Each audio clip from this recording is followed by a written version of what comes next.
दोस्तों नमस्कार। Eklavya model residential school ministry of tribal affair के अंतर्गत वैकेंसीज आई हुई हैं जिनके बारे में हम अभी बताते हैं। लेकिन सबसे पहले ये समझ लेते हैं कि किस टाइप के स्कूल है। तो ये नवोदय विद्यालय जैसे स्कूल हैं वो उन जगहों पे ज़्यादा ओपन किए गए हैं जहाँ पे ट्राइबल जनजातियाँ पाई जा रही हैं, ट्राइबल कम्युनिटीज़ पाई जा रही हैं या जनजातियाँ पाई जा रही हैं, तो उनके डेवलपमेंट के लिए स्कूल खोले जा रहे हैं। और क्योंकि ये स्कूल अभी जस्ट खोले जा रहे हैं इसलिए इसमें बहुत सारी वैकेंसीज आई हुई हैं। इनमें आपकी ऑल इंडिया पोस्टिंग होगी, एक अच्छी सैलरी होगी। तो इसलिए जो लोग भी इसके लिए एलिजिबल हैं वो अप्लाई करें। सारी एलिजिबिलिटी सारा कुछ हम आपको अभी डिटेल में बताते हैं। तो पहले देख लेते हैं वैकेंसीज़ कितनी हैं। तो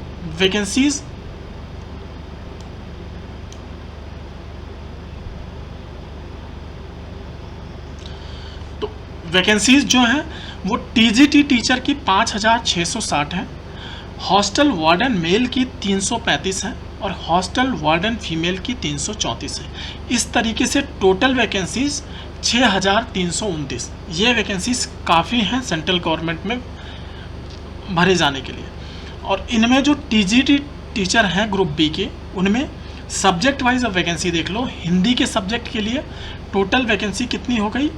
606 वैकेंसी है। इंग्लिश के लिए 671, मैथ के लिए 686, सोशल स्टडीज़ के लिए 670 और साइंस के लिए 678। टोटल वैकेंसी हो गई 3311। तो ये हो गई टीजीटी टीचर वाली जो इन सब्जेक्ट के लिए चाहिए। अब क्या है, एक थर्ड लैंग्वेज होती है। जब आप ऑल इंडिया लेवल पे जाएंगे तो एक तीसरी लैंग्वेज का भी प्रावधान है न्यू एजुकेशन पॉलिसी में।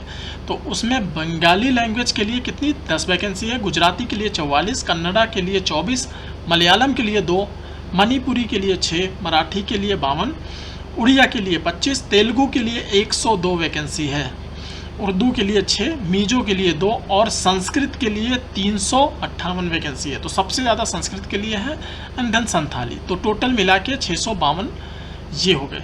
तो ये हो गया हमारा थर्ड लैंग्वेज के लिए। इसके बाद आ जाते हैं TGT teacher miscellaneous category of teacher. इनमें क्या है, म्यूज़िक के 320 वैकेंसी, आर्ट के लिए 342, पेट मेल ये फिजिकल एजुकेशन होता है 331 और पेट फीमेल 345, लाइब्रेरियन की 369 वैकेंसी। टोटल 1657 वैकेंसी, 97 वैकेंसी ये हो गई। अब नॉन टीचिंग पोस्ट जो है हॉस्टल वार्डन मेल और हॉस्टल वार्डन फीमेल, इनकी टोटल वैकेंसी हमने बता दिया था 335 और 334। इस तरीके से 669 वैकेंसी ये हो गई। अब आइए देखते हैं कि इनमें क्वालिफिकेशन क्या चाहिए है, किसके लिए? टीचर के लिए। तो सारी कैटेगरी जो हमने बताई, पहले क्वालिफिकेशन देख लीजिए कि आप एलिजिबल हैं या नहीं। तो टीजीटी टीचर जो इंग्लिश हो गई, हिंदी हो गई, थर्ड लैंग्वेज होगा, मैथमेटिक्स हो गया, साइंस और सोशल साइंस। इनमें एज जो 35 ईयर होनी चाहिए maximum. Relaxation SC ST OBC government of India के रूल के हिसाब से तो 5 साल मिलता है SC ST को और 3 साल मिलता है OBC को। और इनमें जो एकलव्य मॉडल स्कूल हैं उनमें एम्प्लॉई को अप टू 55 साल। ठीक है। अब इसमें एसेंशियल क्वालिफिकेशन देख लीजिए। 4 year integrated degree course for regional college of education and education of NCERT और other NCERT recognised institute in concern subject. एक तो ये हो गया, तो इसका छोड़ दो अभी। Bachelor honours degree in the concern subject candidate should have studied requisite subject for at least 2 year in 3 year degree course. तो क्या है, bachelor honours degree in concern subject. ठीक है। और तो इसमें क्या है, बैचलर ऑनर्स डिग्री, तो ये 5 साल का कोर्स होता है बैचलर ऑनर्स डिग्री। ठीक। Bachelor degree from the recognised institute in the concern subject candidate should have studied the requisite subject in all 3 year of degree course. देखो सभी लोग, ज़्यादातर लोग इस वाले कोर्स को रखेंगे। तो इनमें BA हो सकता है, बाकी सारे कोर्स हो सकते हैं, जैसे इंग्लिश में BA हो जाएगा। ठीक है।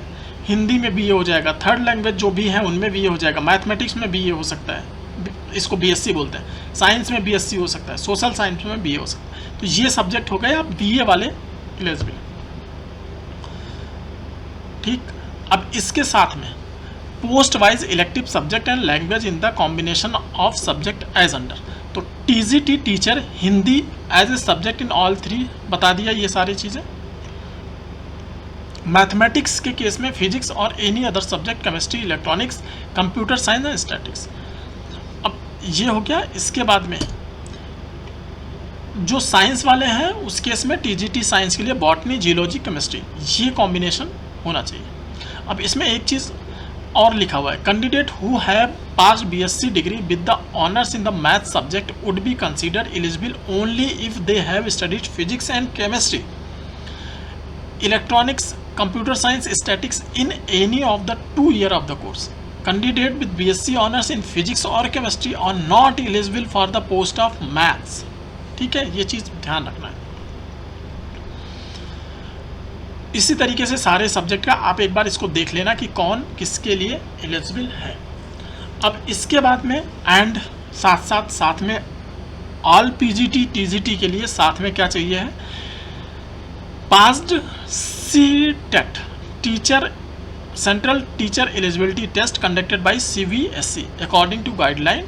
ठीक है, ये हो गया। इसके बाद में थर्ड क्या है, बीएड डिग्री। तो आप समझ लीजिए कि बीए हो के साथ में बीएड होना चाहिए, वही सारे जो टीचर के लिए चाहिए है। उसके बाद में CTET क्वालिफाई होना चाहिए।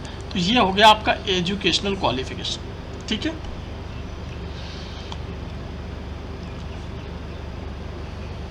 बीएड डिग्री उनके लिए अप्लीकेबल नहीं है जो 4 साल का इंटीग्रेटेड कोर्स करते हैं, तो कोई प्रॉब्लम नहीं है उसमें। ठीक, अब म्यूज़िक के लिए क्या है, 35 साल वही सारा क्राइटेरिया, बाकी सब वही। Bachelor degree with music from recognised university, इसमें क्या चाहिए, बीएड नहीं चाहिए और सीटेट भी नहीं चाहिए। आर्ट के लिए देख लो, degree in fine arts from recognised university और BEd degree in fine art from regional college of education. ठीक, इसमें सीटेट नहीं होता, इसलिए रीजनल कॉलेज वाला पूछ लिया। Physics teacher physical education teacher, इसके लिए bachelor degree in physical education from the recognised, इसमें भी सीटेट बीएड वो वाला क्राइटेरिया नहीं है। लाइब्रेरियन के लिए degree in library science from recognised institute, graduation with 1 subject 1 year diploma in library science from. तो इसमें क्या है, ग्रेजुएशन कर लो, बीए कर लो, प्लस लाइब्रेरी साइंस में डिप्लोमा या लाइब्रेरी साइंस में डिग्री होनी चाहिए। तो इसमें कोई बीएड वर्ड नहीं चाहिए। इसके बाद हॉस्टल वार्डन वाला देख लो, bachelor degree from recognised institute, केवल बैचलर डिग्री चाहिए, बाकी कुछ नहीं चाहिए। तो इस तरीके से हो गया। अब आप और क्या देखना है, एक बार नोटिफिकेशन फटाफट देख लेते हैं क्या क्या है। तो ये जो स्कूल होते हैं national education society for tribals, इसके द्वारा ये स्कूल से रन किए जाते हैं। ठीक है, जो इसकी फ़ीस लगने वाली है ऑनलाइन मोड में अप्लाई होगा और फीस जो टीजीटी टीचर के लिए है वो 1500 रुपये है, हॉस्टल वार्डन के लिए 1000 रुपये। डेट ऑफ एग्जामिनेशन नोटिफाई किया जाएगा बाद में। ड्यूरेशन ऑफ एग्ज़ाम इसको मैं अभी डिटेल में बताता हूँ, एक तो 3 घंटे का है, दूसरा 2.5 घंटे का है, तो ये हम आपको भी डिटेल में बताते हैं। वैकेंसीज हमने ठीक से बता दी आपको। जो पोस्ट है और पे है, मतलब पैसा कैसे कितना मिलेगा, तो समझ लीजिए जो आजकल क्या होता है लेवल 7, मतलब लेवल के हिसाब से बताया जाता है। जो नया पे कमीशन या पे मैट्रिक्स आ गई है, तो उसमें बेसिक जो है 44,900 यानी 45,000 से स्टार्ट बेसिक ही है, प्लस डीए प्लस बाकी सब कुछ जुड़ेगा। तो आपकी सैलरी अगर आप टीचर बनते हैं तो कुछ 65,000 के आसपास हो जाएगी या इससे भी ज़्यादा। इसी तरीके से मिसलेनियस टीचर के लिए इसमें थोड़ा सा मिसलेनियस टीचर की कम है, जिनमें म्यूज़िक, आर्ट, फिजिकल एजुकेशन हो गया, उनके लिए थोड़ा सा कम है, पर फिर भी ये काफ़ी है सैलरी। उसके बाद हॉस्टल वार्डन की इनसे भी एक लेवल नीचे 29,200 यानी 30,000 के आसपास बेसिक हो गया, बाकी डीए वगैरह जुड़ करके इनका भी 50,000 बन जाएगा। एग्ज़ाम कैसे होगा वो सिर्फ समझ लीजिए, OMR based pen paper test होगा ऑनलाइन। तो एग्ज़ाम कैसे होगा? OMR बेस्ड पेन पे और पेपर वाला होगा, उसमें ऑनलाइन मोड में नहीं होगा। ये भी एक अच्छी चीज़ है। मीडियम क्या रहेगा? हिंदी और अंग्रेजी दोनों लैंग्वेज में पेपर आएगा। और हाँ, in case of miscellaneous category teacher and hostel language competency test in the 4th part will be conducted. वो अभी मैं बता रहा हूँ। एग्जाम पैटर्न एक बार देखिए, सही से समझिए, फिर बताते हैं। तो देखो, TGT एग्जाम पैटर्न देखते हैं। TGT टीचर के लिए 120 मार्क्स का क्वेश्चन होगा। लैंग्वेज कॉम्पिटेंसी कितना होगा? 30 नंबर का। ठीक, तो इसका एक बार देख लेते हैं। इसको कितने पार्ट में डिवाइड किया गया है? टोटल 5 पार्ट में डिवाइड किया गया। कितने पार्ट में? 5 पार्ट में। तो पार्ट 1 जनरल अवेयरनेस होगी, जिसको आप जीके बोलेंगे, जीए बोल दे, जीके बोल दे। दूसरा रीजनिंग हो जाएगी। तो पार्ट 1 हो गया, पार्ट 2 हो गया, पार्ट 3 कंप्यूटर का नॉलेज। ठीक, पार्ट 4 टीचिंग एप्टीट्यूड, जो आप बीएड में एक्चुअली पढ़ते हैं वो चीज़ हो गई। ठीक, या सीटेट क्वालिफाई करने के लिए जो पढ़ते हैं वो चीज़ हो गई। और ये हो गया सब्जेक्ट नॉलेज। तो सब्जेक्ट स्पेसिफिक नॉलेज में क्या हो गया? पेडागॉगी हो गया, नेशनल एजुकेशन पॉलिसी हो गई, खेलो इंडिया, फिट इंडिया या सिमिलर प्रोग्राम क्या कर रहे हैं। तो ये वाला खेलो इंडिया वाला केवल किसके लिए है? पेट के लिए है, यानी फिजिकल एजुकेशन वालों के लिए। तो इस हिसाब से आप देखेंगे 3 घंटे का पेपर होगा। और छठवां होगा लैंग्वेज कॉम्पिटेंसी, जो कि हिंदी, इंग्लिश ये सब होगा। तो एक बार नंबर सहित समझ लो। जनरल नॉलेज आएगा, 10 क्वेश्चन आएंगे 10 नंबर के। ठीक है, रीजनिंग एबिलिटी के 10 क्वेश्चन आएंगे 10 नंबर के। कंप्यूटर नॉलेज 10 क्वेश्चन 10 नंबर का। टीचिंग एप्टीट्यूड आएगा 10 क्वेश्चन 10 नंबर के। तो ये मिला के हो गया आपके 40 नंबर। इसके बाद 80 नंबर नीचे हैं। 80 नंबर कैसे होंगे? 40 के बाद 80। इसको समझिए। जो सब्जेक्ट वाले होंगे वो 65 क्वेश्चन होंगे, सब्जेक्ट स्पेसिफिक। मान लीजिए आप मैथ्स के लिए हैं, तो जो मैथ वाले क्वेश्चन होंगे वो कितना होंगे? 65 क्वेश्चन। ठीक, ए। बी में होगा experimental activity based pedagogy and case study based question. Case study type का रहेगा, वो 10 क्वेश्चन रहेंगे। और 5 क्वेश्चन बाकी, ये 2 हो गया। 5 क्वेश्चन रहेगा न्यू एजुकेशन पॉलिसी पे। ठीक है, और 5 क्वेश्चन रहेगा खेलो इंडिया पे। लेकिन जो खेलो इंडिया वाला है ये केवल फिजिकल टीचर के लिए हो गया। तो इस तरीके से 80 + 40 120 नंबर का हो गया। ठीक है, इसमें कोई दिक्कत नहीं। लैंग्वेज कॉम्पिटेंसी क्या है कि इसमें आपका जनरल हिंदी, जनरल इंग्लिश और रीजनल लैंग्वेज। और रीजनल लैंग्वेज में भी आप हिंदी या अंग्रेजी में से कुछ ले सकते हैं। 10-10 मार्क्स सबके होंगे, यानी हिंदी के 10, जनरल इंग्लिश के 10, और इसमें जो आप समझ लेंगे 30। तो इस तरीके से 30 नंबर ये भी होंगे।